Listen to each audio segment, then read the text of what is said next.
मैं Mahendra Kumar Meshram, assistant professor and head, department of zoology, government Kamla Devi Rathi महिला महाविद्यालय राजनांदगांव।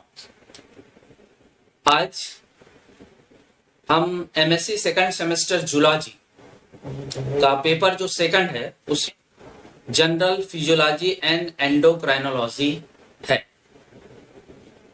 इस पेपर में जो topic structure and functions of pituitary gland दिया गया है, इस टॉपिक पर आज हम अपना व्याख्यान देने जा रहे हैं। तो सबसे पहले पिट्यूटरी ग्लैंड्स का जो डायग्राम है वो मैं दिखाना चाहूंगा। ये डायग्राम ऑफ पिट्यूटरी ग्लैंड है।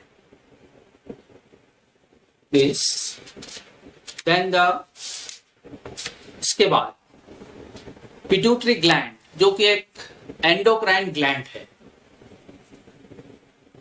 तो सबसे पहले हम इसकी पोजीशन, ओरिजिन एंड स्ट्रक्चर पर चर्चा करेंगे।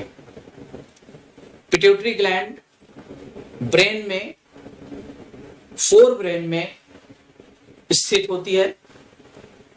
यह क्रेनियल कैविटी की फ्लोर के लगभग मध्य में स्फिनाइड बोन की सेला टर्सिका नामक एक ग्रूव में स्थित रहती है।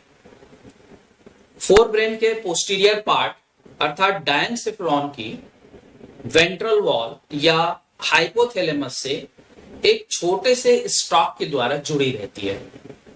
इस स्टॉक को इन्फंडिबुलम कहते हैं, इसलिए इसे हाइपोथैलेमिक सिस्टम या हाइपोफाइसिस सेरिब्राई भी कहते हैं। देखने में यह जो ग्लैंड है वो मटर के दाने के समान लगती है।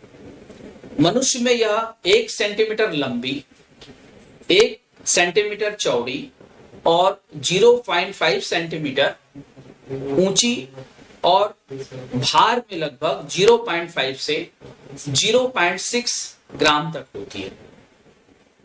फीमेल्स में यह कुछ बड़ी और भार में 0.6 से 0.7 ग्राम तक होती है।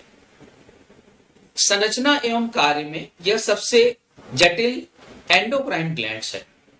इसे सामान्य रूप से मास्टर एंडोक्राइन ग्लैंड के नाम से भी जाना जाता है, क्योंकि शरीर की सभी मेन एंडोक्राइन ग्लैंड्स इसके नियंत्रण में या कंट्रोल में कार्य करती है। इसकी खोज सर्वप्रथम वॉसेलियस नामक वैज्ञानिक ने की थी। यह पिट्यूटरी ग्लैंड 2 लोब्स में बटी रहती है। पहला है एंटीरियर लोब और इसको पार्स डिस्टेलिस और एडिनो हाइपोफाइसिस भी कहते हैं। यह पिट्यूटरी ग्लैंड का मेन पार्ट्स है, जो एम्ब्रियो के फैरिंग्स की डॉर्सल वॉल से राथकेश पाउच के रूप में विकसित होता है, इसलिए इस लोब को एडिनो हाइपोफाइसिस भी कहते हैं। दूसरा लोब है पोस्टीरियर लोब, या इसको पार्स नर्वोसा या इसको न्यूरो हाइपोफाइसिस भी कहते हैं। यह पिट्यूटरी ग्लैंड का पोस्टीरियर पार्ट है जो इन्फंडिबुलम के रूप में होता है। एम्ब्रियोनिक डेवलपमेंट में इसका निर्माण नर्वस सिस्टम से होता है, अतः यह भाग नर्व सेल का बना होता है जिन्हें पिट्यूसाइट्स कहते हैं।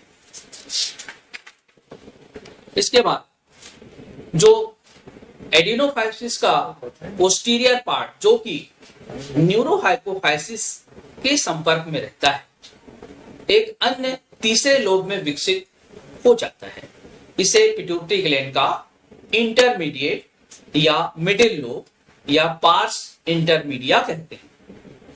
अन्य प्राणियों के विपरीत मानव में यह लोब अत्यंत ही कम विकसित होता है, लेकिन एक बहुत ही महीन या पतले एवं निष्क्रिय इनएक्टिव मेम्ब्रेन के रूप में होता है।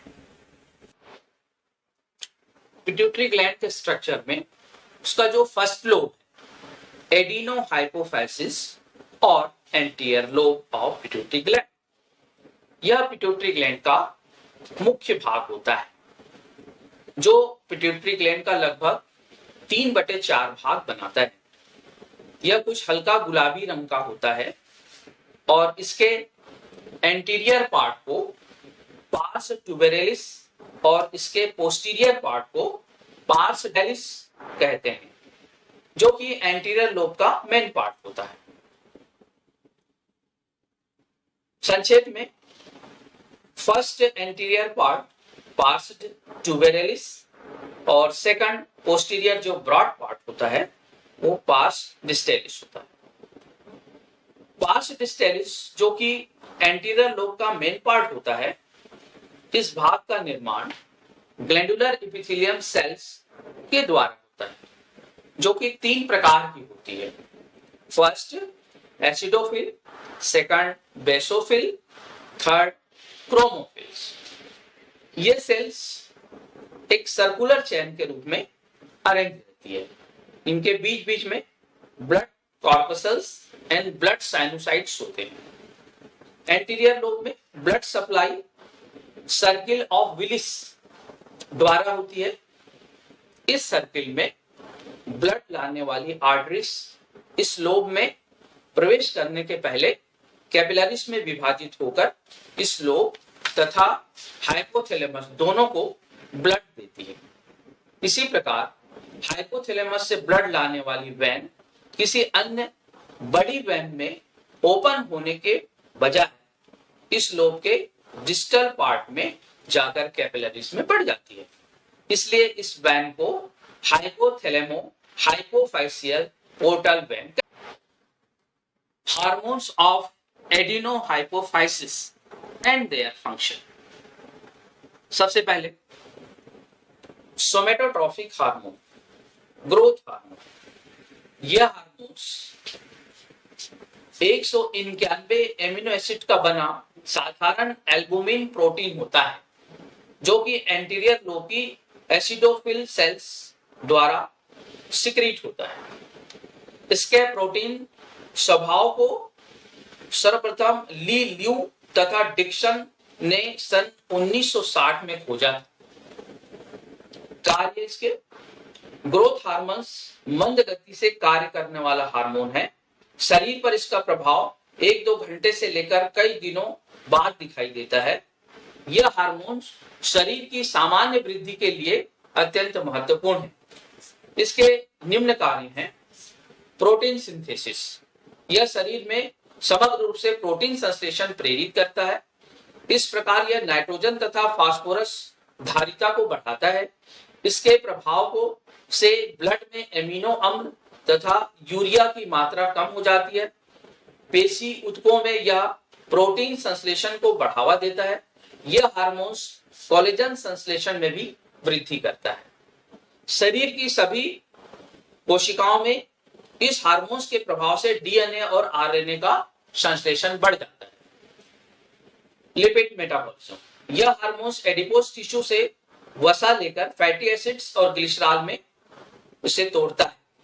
इस प्रकार यह ब्लड में फैटी एसिड्स की मात्रा में वृद्धि करता है।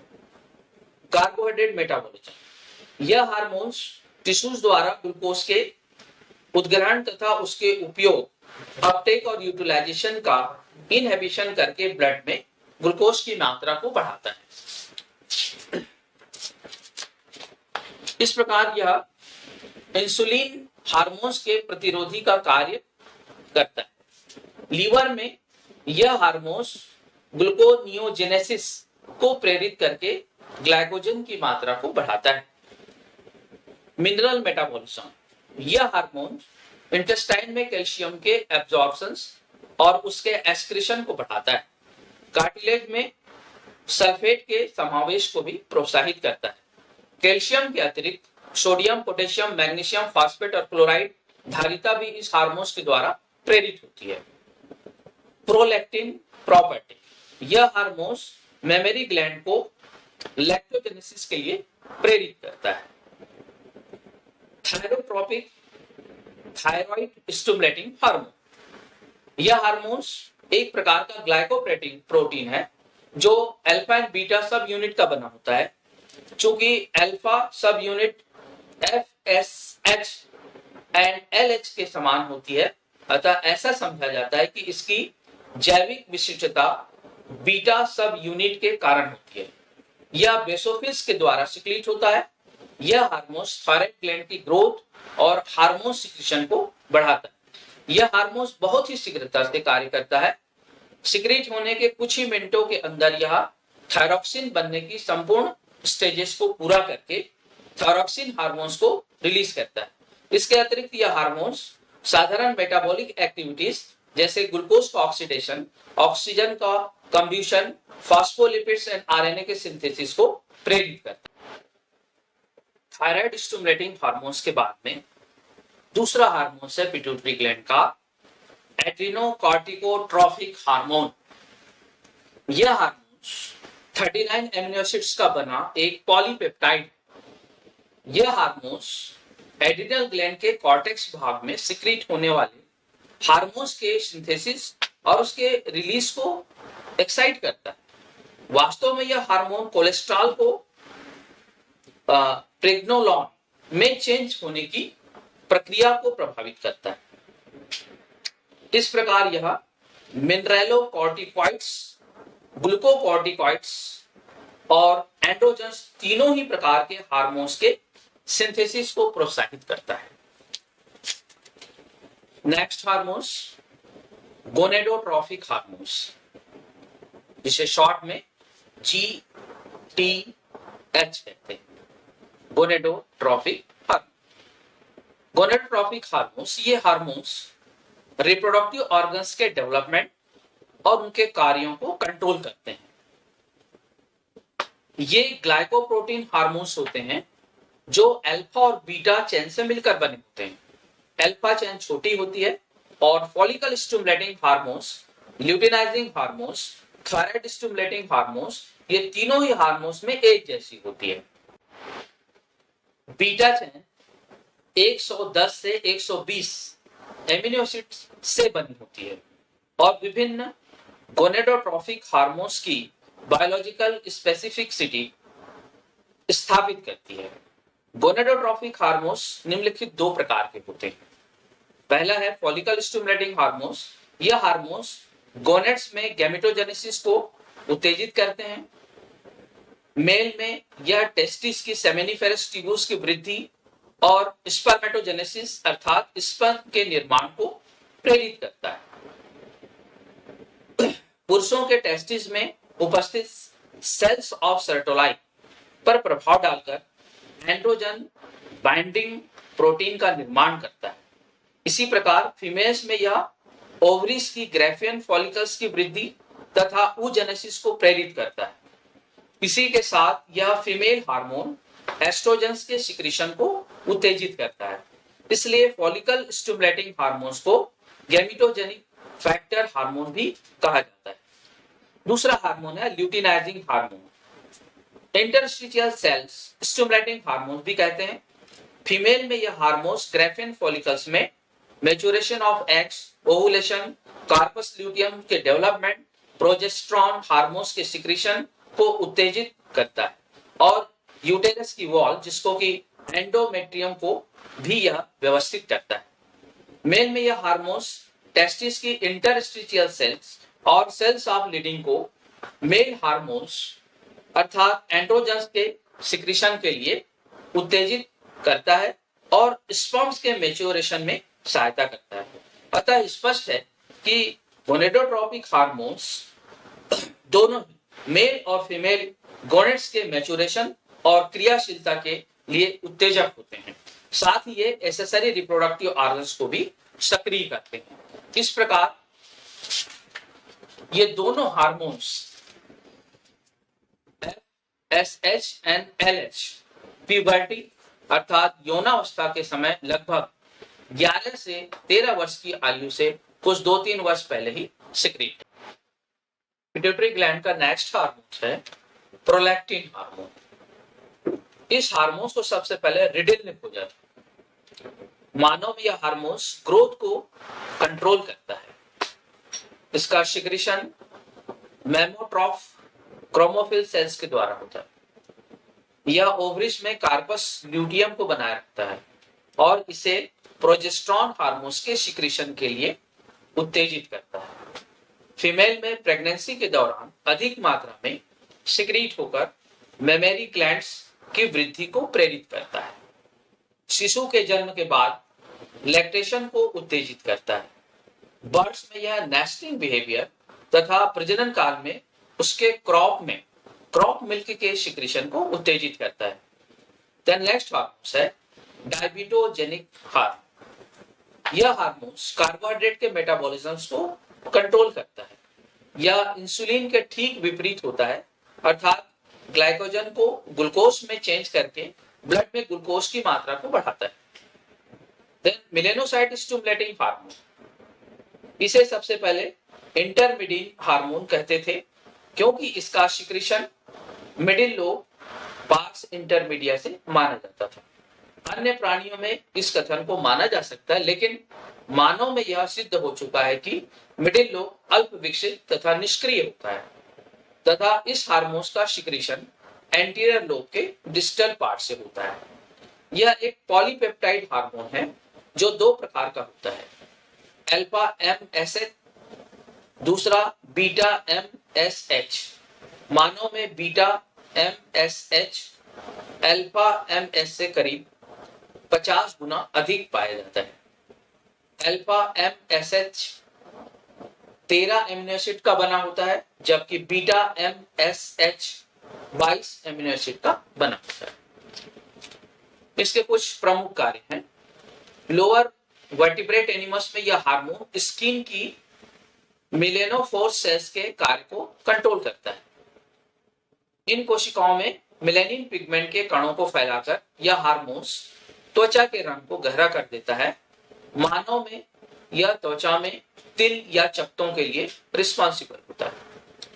देन नेक्स्ट, पिट्यूटरी ग्लैंड का जो लोब है वो है posterior lobe of pituitary gland, जिसे न्यूरोहाइपोफाइसिस भी कहते हैं। इसका स्ट्रक्चर, पिट्यूटरी ग्लैंड का पोस्टीरियर लोब अपेक्षाकृत बहुत छोटा, ठोस और सफेद रंग का होता है। इसकी रचना ग्रंथि जैसे नहीं होती है। यह लोब ब्रांच्ड नर्व सेल का बना होता है, जिसे पिट्यूसाइट्स सेल कहते हैं। वास्तव में इन्फेंटिबुलम के रूप में यह हाइपोथैलेमस का ही एक भाग होता है। Hormones of neurohypophysis and their functions. Neurohypophysis के हार्मोन्स और उसके कार्य पर अब चर्चा करेंगे। न्यूरोहाइपोफाइसिस के न्यूरोसिक्रेटरी न्यूरॉन से दो हार्मोन सिक्रेट होते हैं। पहला हार्मोन वैसोप्रेसिन और इसको एंटी डायूरेटिक हार्मोन भी कहते हैं। दूसरा हार्मोन है ऑक्सीटोसिन। ये दोनों हार्मोन्स पिट्यूटरी ग्लैंड्स में न्यूरोफाइसिन फर्स्ट एंड सेकंड नाम प्रोटीन के संयोजन में संचित रहते हैं। न्यूरोफाइसिन फर्स्ट एंड सेकंड प्रोटीन्स, जिनका की अनुभार क्रमशः 19,000 और 21,000 होता है, ये अपने हार्मोन्स के प्रति विशिष्ट होती है। वैसोप्रेसिन एंड ऑक्सीटोसिन दोनों हार्मोन्स एमिनो एसिड्स की बनी पॉलीपेप्टाइड्स होते हैं। केवल 2 एमिनो एसिड्स को छोड़कर दोनों ही हार्मोन्स में संरचनात्मक समानता पाई जाती है। वासोप्रेसिन में ऑक्सीटोसिन के आइसोल्यूसिन के स्थान पर फिनाइल एलेनिन और ल्यूसिन के स्थान पर लाइसिन, विशेषकर यह पिग में और अर्जिनिन मानव में पाई जाती है। देन द वासोप्रेसिन, यह हार्मोन्स अनेक टिश्यूज की ब्लड वेसल्स को सिकुड़कर शरीर में ब्लड प्रेशर को बढ़ाता है। किडनीज की यूरिनिफेरस ट्यूब्यूल्स और नेफ्रॉन्स में जल के पुनः अवशोषण अर्थात वाटर रीएब्जॉर्प्शन को बढ़ाता है। अतः यह शरीर में जल की मात्रा का नियंत्रण करता है। इस कारण इसे एंटी डायूरेटिक हार्मोन भी कहते हैं। इसके साथ ही यह hormones unstriped muscle, urinary bladder, gall bladder की क्रियाओं को कंट्रोल करता है। The next hormone oxytocin. इसके फंक्शन इस प्रकार हैं। यह गर्भाशय की दीवार की अरेखित पेशियों को सिकुड़कर प्रसव पीड़ा अर्थात लेबर पेन उत्पन्न करके शिशु के जन्म में सहायक होता है। शिशु के जन्म के बाद यह हार्मोन्स यूटेरस को सामान्य अवस्था में लाने के लिए, शिशु के लिए दूध निकालने के लिए स्तनों की पेशियों को सिकुड़ने का कार्य करता है। स्त्रियों में ऑक्सीटोसिन हार्मोन्स अधिक मात्रा में सिक्रीट होकर गर्भाशय की दीवार में संकुचन उत्पन्न करता है। फर्टिलाइजेशन के लिए स्पर्म सीमेन के साथ आसानी से फैलोपियन ट्यूब में पहुंच सके, इसमें भी यह हार्मोन सहायक होता है।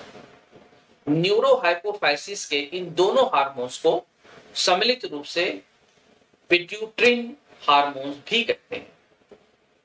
अब आइए पिट्यूटरी ग्लैंड को मास्टर ग्लैंड क्यों कहते हैं, इसे भी जानें। पिट्यूटरी ग्लैंड के एडिनोहाइपोफाइसिस और एंटीरियर लोब के हार्मोन्स शरीर की वृद्धि, लैंगिक लक्षणों, जनन, विकास एवं सामान्य आचरण का ही नहीं बल्कि अन्य महत्वपूर्ण एंडोक्राइन ग्लैंड्स के हार्मोन्स के सिक्रीशन का भी नियंत्रण या कंट्रोल करते हैं। अतः पिट्यूटरी ग्लैंड के एंटीरियर लोब को ही वास्तव में शरीर की अन्य एंडोक्राइन ग्लैंड्स का प्रमुख माना जाता है। यही कारण है कि पिट्यूटरी ग्लैंड को मास्टर ग्लैंड कहा जाता है। Thank you very much.